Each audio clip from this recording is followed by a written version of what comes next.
In Argentina, people go to the polls on Sunday to define the presidency of the country between candidates Sergio Massa and Javier Milei. The winner will take office next December 10th for a 40-year term in office. In Venezuela, the electoral drill takes place on Sunday in preparation for the upcoming December 3 referendum in the Essequibo in dispute with Guyana. In Palestine, an Israeli attack on the school led to over 200 deaths in Gaza.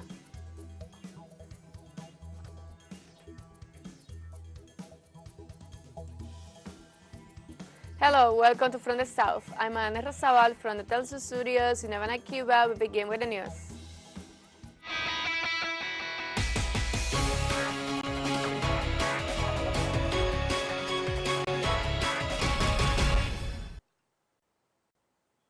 In Argentina, people go to the polls on Sunday to define the presidency of the country between candidates Sergio Massa and Javier Milei. The winner will take off next December 10 for a 40-year term in office. The Minister of Economy, Sergio Massa, and Congressman Javier Milei faced each other in the second round of the presidential elections in Argentina amidst a climate plagued with political tensions and uncertainty due to the fact that there is no clear favorite. More than 35 million citizens are called to participate in the runoff that was decided last October 22nd, when Massa finished in first place by retaining 37% of the votes against 30% obtained by Milei. The winner will receive the presidential sash from the hands of President Alberto Fernandez next December 10th, the Argentina celebrate 40 years of having recovered democracy after the end of the last military dictatorship, 1976-1983.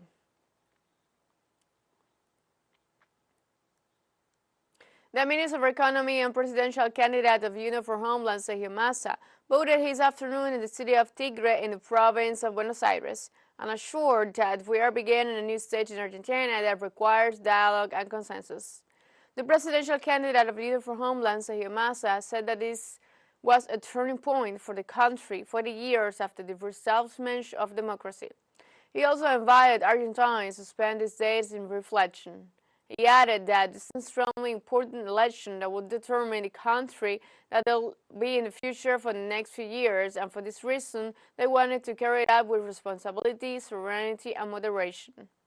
The candidates also said that he would arrive at the bunker of the Armed Media Complex around 5:30 p.m. Then he will have to set priority for the upcoming days. And he also said that they should wait for the results with serenity, hope, and optimism, and that the future of Argentina will find a better and more united, he concluded.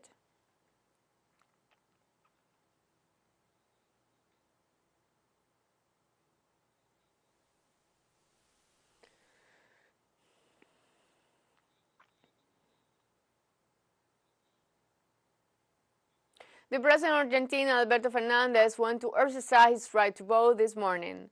During the moment, the President had changed with the public presence and offered some brief statements, calling Argentinians to go to the polls. He also spread that the biggest winner will be democracy. Alberto Fernandez concludes his mandate and will hand over the office to one of the two candidates running for presidency.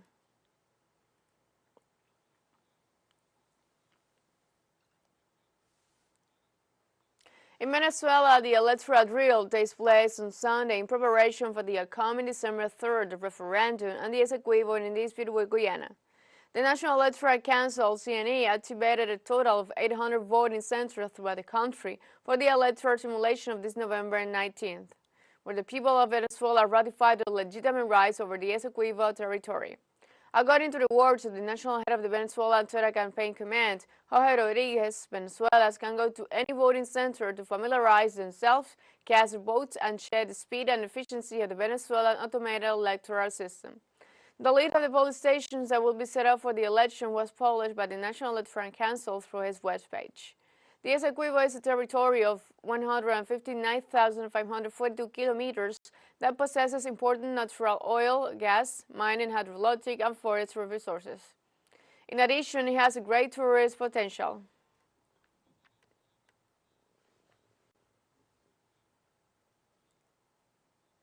In Cuba, the fourth conference of the nation on immigration will conclude on Sunday at the Havana Convention Palace after 2 days of dialogue between the island authorities and their compatriots abroad.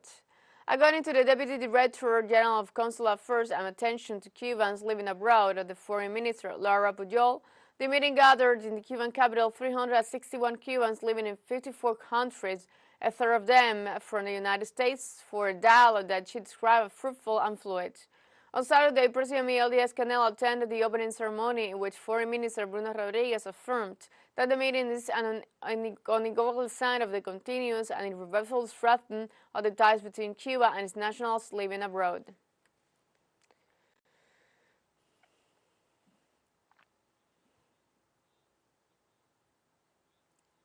In El Salvador, textile workers are denouncing massive layoff due to the closure of one of the largest state-owned textile export plants. The company announced the closure of one of its sportswear factories and began the process of disincorporating over 700 workers. The Hans brand company says that the global economic crisis plus the low demand from consumers are to blame. This was one of the highest earning businesses in the country with a patrol of over 8,000 workers.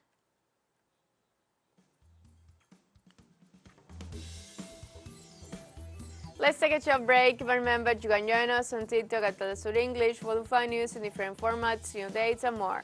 Our story is coming up, stay with us.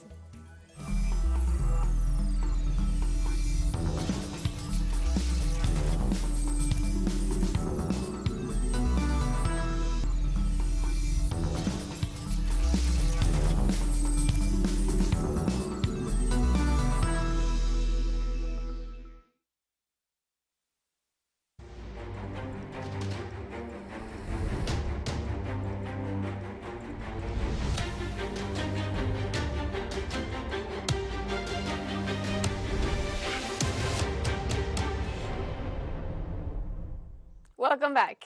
A new Israeli attack on a school led to over 200 deaths in Gaza. The bombing triggered thousands of people in northern Gaza, mostly women and children, to leave their homes and move to the southern region to shelter in the Al-Fakhura school. After having settled there, the Israeli occupation forces attacked the school, killing over 200 people and injuring hundreds more. Palestinian media outlets unfolded that over 1,000 people have been being annihilated in Gaza Strip in just the latest 24 hours.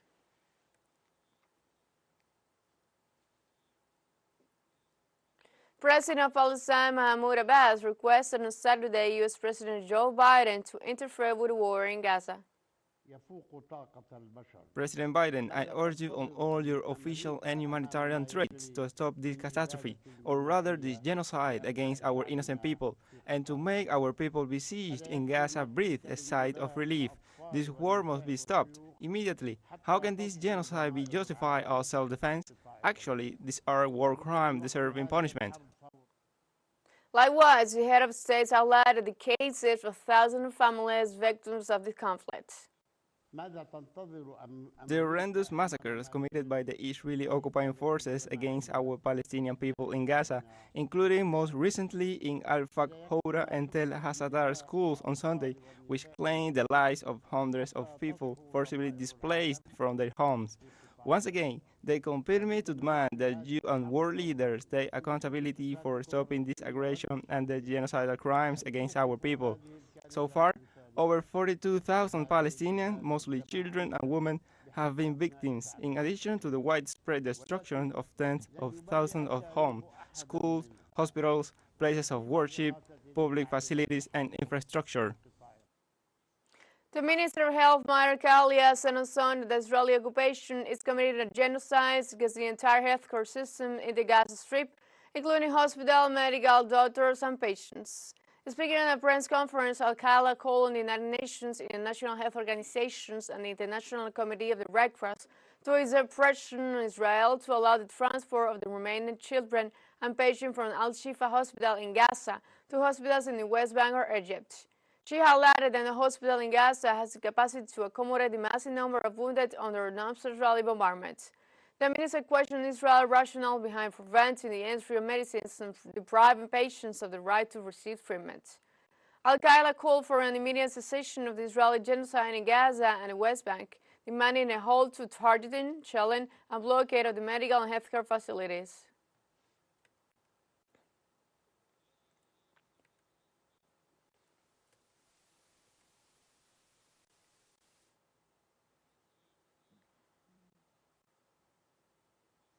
Palestinians announced the use of international banned weaponry by Israeli-occupied forces against the civilian population in Gaza Strip.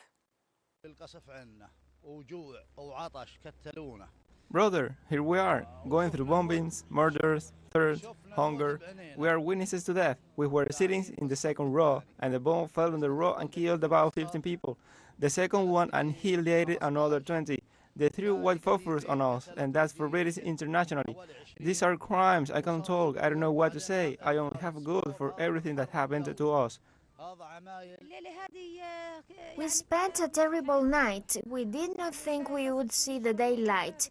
It was a random bombardment. The tanks were shooting everywhere. We could not see anything but smoke and dust everywhere. We were about to die. God left us alive. We walked from Hebelia to here. We have no money to take a bus. We came on foot. We have neither a penny with us, nor we had money in the house. Only God knows what the situation is like. We moved from Hebelia to Al-Shuhaya. On the way, there was a man who took pity on us and let us ride on his donkey for a while. Then we continued on foot until we met across the Jews. The capital of Turkey received Palestinian patients from Egypt after the Al-Sadak Cancer Hospital in the Gaza Strip went out of service due to the constant bombardments by the Israeli occupation and the lack of fuel. The report of the Arabic channel Al-Fra now reveals the care cancer patient received in Ankara. After the only cancer hospital in the Gaza Strip was forced to close its door because of the ongoing violent Israeli missile attacks, authorities and medical staff transferred patients to a hospital located in Khan Yunis, but the transportation was dangerous, with 4 cancer patients losing their life along their way. Most of the patients here are displaced, although they would like to go somewhere else. They have nowhere to go. There is no place of refuge for them. The hospitals are full and have no room for more patients, considering the enormous number of martyrs and wounded. God help them. We want to make an appeal in the hope that it will reach someone's ears, that they will look with eyes of compassion and humanity. Just for humanity, these patients should be recognized, the right to health, the right to life. In addition to the patients who were transferred to a local hospital in Khan Yunis, some patients were evacuated to Ankara, where 77 patients arrived in the Turkey capital by air from Egypt. After leaving Gaza through the Rafah crossing, the oncological patients received treatment at the Turkish Al-Sadaka hospital, located in Gaza, which was built with their Turkey support. La situación en Gaza es muy The situation in Gaza is very bad. It is catastrophic. Our appeal is to the international community. Please come and save Gaza. Say something about Gaza. Do something. You can say very good words. We appreciate it, but we really need more of you to take actions for the immediate ceasefire in Gaza, to stop the killing of the people of Gaza, and to stop the killing of our patients, to stop the killing of our cancer patients. On November 1st, the Turkish hospital Al-Sadaka announced the closure of its doors due to the lack of fuel, after having been the only hospital for cancer patients in the Gaza Strip, putting the lives of almost 2,000 patients at risk. We have a second short break coming up, but before we invite you to visit our YouTube channel TeleSUR English, where you'll be able to rewatch our interviews, sub-stories, special broadcastings, and more. Hit the subscribe button and activate the notification bell to set up to date on the world's more recent events. Final short break, don't go away.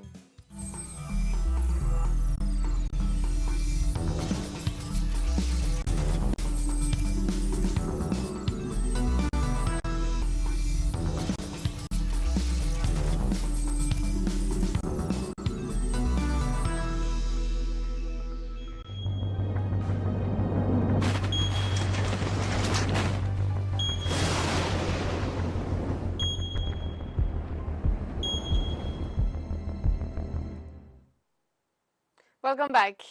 In the Dominican Republic, death toll rises tonight after heavy rainfalls. There are 5 women and 4 men who were traveling in the crushed vehicles and whose recovery has taken about 7 hours. Most deaths were caused following the collapse of a section of an overpass that fell on several vehicles traveling infrastructure. Emergency services are still working at the site as it is feared by the army further victims. After the incident, the director of the Emergency Operations Center, Juan Manuel Mendez, reaffirmed on Saturday evening the alert levels in the Dominican Republic due to the weather storm affecting the country.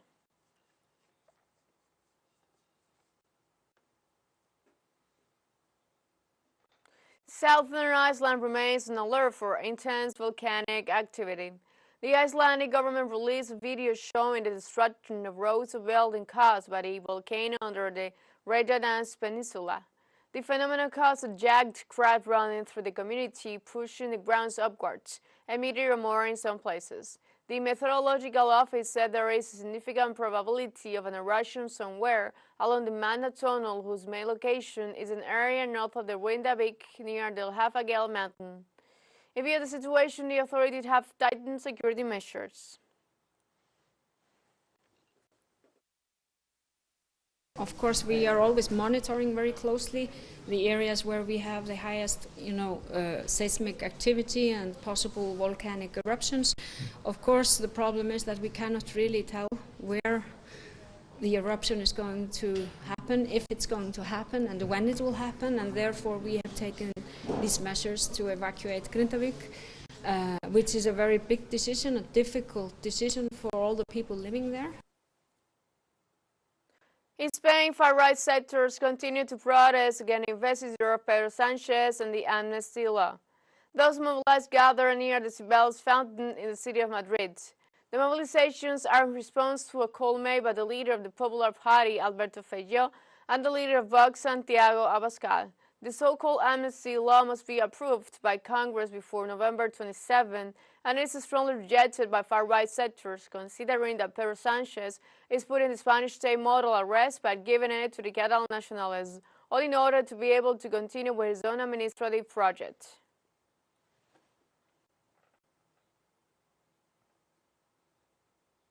In Zimbabwe, health authorities declared an emergency after an increase in confirmed cases of cholera outbreak in the capital, Harare. The measure was ordered after 51 deaths related to this disease were registered. According to the authorities, the figure brings the total number of deaths from the disease to 150. Meanwhile, the number of suspected cases of cholera in the country amounts to more than 7,000. In addition to the acute diarrhea infection contracted through contaminated water or food, there is an erratic supply of drinking water in the cities of Zimbabwe.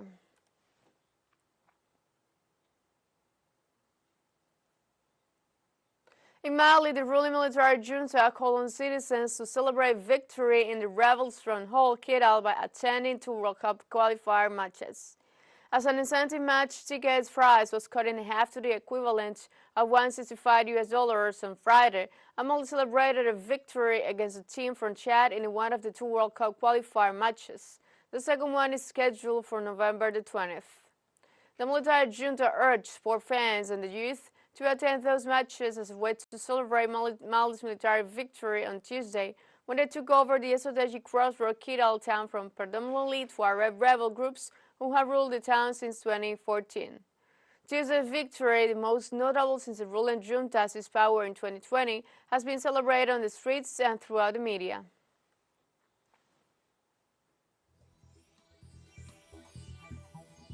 And we have come to the end of this brief, but before saying goodbye, we want to thank our Caribbean audience, especially the audience of Trinidad and Tobago.